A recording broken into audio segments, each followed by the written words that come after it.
अजहर काजी साहब, जिसे कहते हैं ना बड़ा बगैर without mincing any word, Sohail Afridi साहब ने, अब शायद पहले भी कहा हो, पहले तो आपको पता है रेफरेंसेस से बात होती थी, यहाँ उन्होंने खुलकर कहा कि हमारी लड़ाई मिलिट्री एस्टेब्लिशमेंट से है और ये कुर्सी मुझे नहीं चाहिए और किसी का बाप भी इमरान खान के अलावा मुझसे नहीं छीन सकता। ये क्या है? Is this, would you also agree कि ये फ्रस्ट्रेशन है या फ्रस्ट्रेशन कपल्ड विद गुस्सा है? देखिए, ये पाकिस्तान की सियासत के अंदर ये कोई अनहोनी चीज नहीं है। अभी पंजाब की जो वज़ीर आला है वो इसी मीडिया पे बैठ के कहती थी हमारी तो इमरान खान से लड़ाई नहीं है, उनके लाने वालों से। अब अल्फाज के चुनाव के ऊपर आप यकीनन तनकीद कर सकते हैं, लेकिन ये कोई नई चीज या अनहोनी चीज तो नहीं है। ये तो सारी सियासी जमातें यही कहती रही हैं। यकीनन फ्रस्ट्रेशन है, जिस तरीके से मुकदमात चल रहे हैं, कोई तहरीक आपको उस तरीके से ऑर्गेनाइज्ड तहरीक नजर नहीं आती। वो बार बार कोशिश की जाती है कि तहरीक चलाई जाएगी, लेकिन उस तरह हमें तहरीक नजर नहीं आती। लेकिन थोड़ी सी चीजें डिफरेंट है। देखिए, यहाँ पे पीपल्स पार्टी का जिक्र हुआ, दीगर सियासी जमातों का भी जिक्र होता है। इस वक्त पाकिस्तान तहरीक इंसाफ सिस्टम से आउट नहीं है। पाकिस्तान तहरीक इंसाफ पार्लियामेंट की सबसे बड़ी जमात है। पाकिस्तान तहरीक इंसाफ की एक सूबे में हुकूमत है। वो सूरत हाल नहीं है कि खुदा न खास्ता मार्शाल्लाह लगा हुआ है और वो बिल्कुल सिस्टम से आउट है और अल जुल्फकार बन रही है और दीगर चीजें हो रही है। नहीं, यहाँ पे वो सिस्टम के पार्ट एंड पार्सल है। अब सिस्टम के अंदर उनके लिए गुंजाइश ज्यादा किस तरह उन्होंने पैदा करनी है, यकीनन इस हवाले से उनको भी देखना होगा। तो मुझे ये लगता है कि फ्रस्ट्रेशन भी है और at the same time frustration की जहां पे ये वजह है कि वो उनके मुकदमात नहीं लग रहे इमरान खान साहब के और वो सारी चीजें हमारे सामने।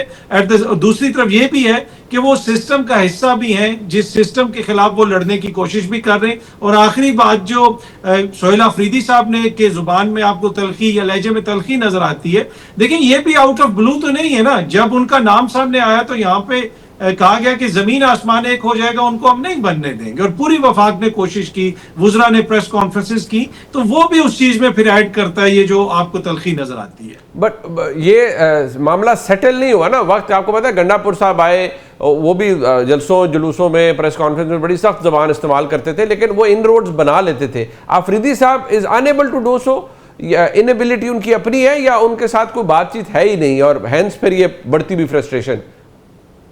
देखिए, अफरीदी साहब जो है ना, वो पहले दिन ही उनको कह दिया गया था कि इनके ये तो काबिल कबूल ही नहीं है।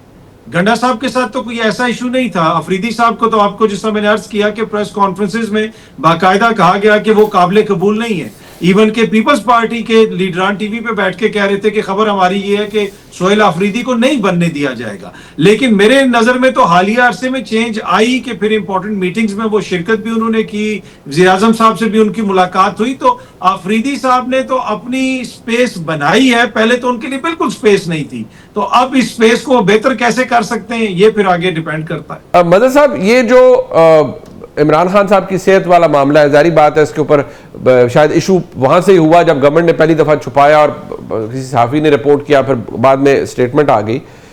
इस सारे मामले के अंदर आज हुकूमत बिल्कुल इसको एक शेल्फ करती हुई इस मामले को नजर आ रही है कि भाई ठीक है, उनका फॉलो अप प्रोसीजर था, कर दिया, कोई किसी को कोई बॉदर नहीं हो रहा कि नहीं उनकी मुलाकात करवाई जाए, फैमिली को बुलाया जाए, शिफा इंटरनेशनल शिफ्ट किया जाए, कोई नहीं। तो आपको लगता है कि उनका जो राइट है वो अभी भी प्रिवेल करता है, या इस पर पाकिस्तान तहरीक इंसाफ ने जरूरत से ज्यादा या फैमिली ने ज्यादा इसको हाईलाइट किया और ज्यादा सियासत की गई है इसमें? देखिए, पॉलिटिक्स तो उसका फॉलो अप हुई है। असल चीज तो बेसिक चीज है ना कि एक आदमी वो है और वो कहता है अगर कि मेरे, और माजी में हमने देखा है कि पर्सनल फिजिशियंस आके देखते थे। इसमें क्या चले, आपने उनको एक्सक्लूसिवली नहीं मिलवाते थे, आप उस पैनल का हिस्सा बना देते डॉक्टर फैसल को, वो आके इमरान खान साहब को देख लेते। यानी गवर्नमेंट नॉन इशूज को इशू बना देती है। ये एक बिल्कुल एक नॉन इशू था। इमरान खान साहब को आंखों की तकलीफ थी, उन्होंने उस तकलीफ की शिकायत की, उन्होंने ये कहा कि मुझे मेरे पर्सनल फिजिशियन को बुला के दिखा दें। आप दिखा देते डॉक्टर फैसल को, उसमें कौन सी कबात थी? इससे पहले क्या डॉक्टर फैसल ने उन चीज़ों को वायलेट किया था? क्या डॉक्टर फैसल ने कभी आके कोई सियासी बयान दिया था इमरान खान साहब से मुलाकात करके? मुझे तो इसमें कोई भी सिवाय इसके कि गवर्नमेंट की मैसिव और पैथेटिक पुअर हैंडलिंग थी, मुझे कुछ नहीं नजर आया इसके अंदर। उसके बाद तो उनकी बहन एक अलीमा खान का भी मुझे एक तो इस लिहाज से नहीं समझ में आ रहा कि वो तहरीक इंसाफ में हैं भी और नहीं भी हैं। और नहीं है तो वो आके क्यों पॉलिसी स्टेटमेंट एक दे देती हैं और उसके बाद कंफ्यूजन फैला देती हैं उसमें। या तो वो पार्टी में आए, और इसमें कोई हर्ज नहीं है, माजी में भी रहे हैं लोग पार्टीज में, फैमिलीज में, और आके उनको इमरान खान साहब नॉमिनेट कर दें, कह दें इमरान खान साहब उससे, और वो चलाएं तो बहुत अच्छी चलाएंगी मेरा ख्याल है उसमें। लेकिन जब उनसे ये कहा जाता है तो वो कहती है मेरा पॉलिटिक्स से कोई ताल्लुक भी नहीं है, और फिर वो बयान पॉलिटिकल दे देती हैं बयान, जिससे बैरिस्टर गौहर भी एम्बेरस होते हैं, अचकदई साहब भी एम्बेरस होते हैं, सुहेल आफरीदी भी एम्बेरस होते हैं।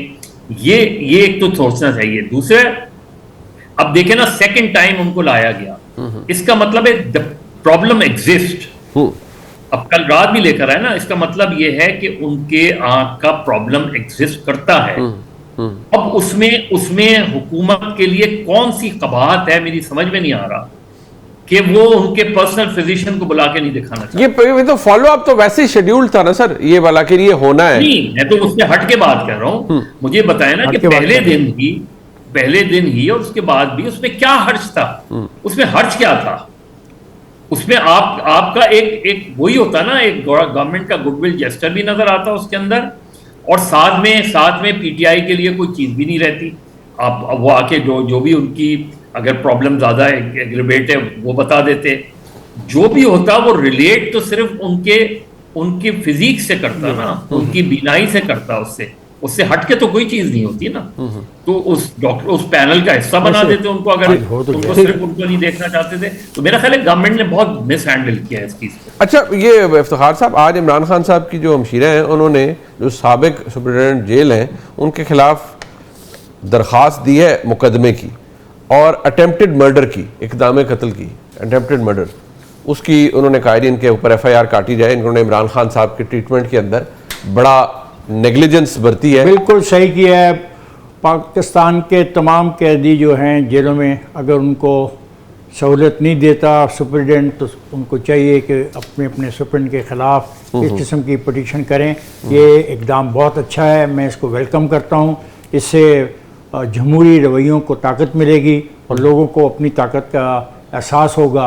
वो मज़लूम लोग जो बेचारे जेल सुप्रीडेंट के हाथों ज़रीर ख़ार होते हैं और उनकी मौत वाक़या हो जाती है वार्ड्स के अंदर, और उनकी डेड बॉडीज़ उनके लवाहिकीन को दी जाती है, ये उनके लिए भी वार्निंग होगी।